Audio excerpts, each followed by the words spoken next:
मिले थी वो पंहिंजे घर खां ऐं मुंहिंजी माउ पीउ था ॾियनि घणो हक़ माउ जो हूंदो आहे माउ ॾिए थी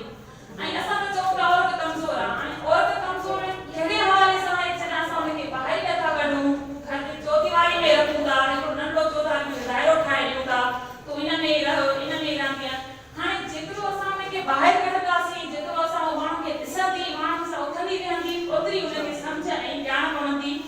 बाक़ी हाणे जेतिरो हुनखे घर हूंदो ओतिरी सम्झ ऐं ओतिरी ॼाण हूंदसि बेनज़ीर में हिकु औरत हुई असां किथे मर्दनि खे चवंदा हाणे तव्हां वरी बेनज़ीर सां पाण खे था भेटियो बेनज़ीर औरत हुई उनखे सभु हक़ मिलिया तॾहिं उहा उहिदे ते पहुती उनखे तइलीम मिली उन सभु शयूं उनखे मिलियूं तॾहिं उहा उहिदे ते पहुती जॾहिं असांखे बि मिलंदा त असां बेनज़ीर थी सघूं था उहा बिल्कुलु असांजी इंसान हुई त औरत हुई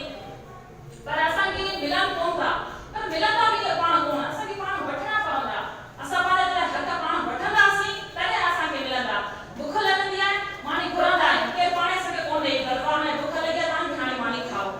सो ईअं ई आहे असां औरतूं असां पंहिंजी पाण आज़ादी सम्झंदासीं त छा असांजे लाइ सुठो आहे छा असांखे आज़ादी मिलणु खपे कहिड़े तरीक़े सां असां आज़ादी वठी सघूं था त ई असांखे आज़ादी मिलंदी हर शइ लाइ असांखे विढ़णो पवंदो आहे जदोजहद करणी पवंदी आहे महिनत करणी पवंदी आहे कोशिशि करणी पवंदी आहे तॾहिं असांखे सभु कुझु मिलंदो आहे असां हिन समाज में रहूं था अहिड़ी सतीअ में रहूं था उन में अॼु ताईं ॾिठो वञे त औरत खे पंहिंजे हक़नि जे लाइ पंहिंजी पसंदि जो साथी चुनण जे लाइ हक़ न आहे जीअं अॼु सवेल ॻाल्हि कई त छोकिरो चई सघे थो त भई मूंखे फलाणी सां शादी करणी आहे त माइट ॾाढा ख़ुशि थियनि था इन जाइ ते अगरि छोकिरी करे बिल्कुलु न चई थी त उहा छोकिरी खे पंहिंजी पसंदि सां शादी कंदी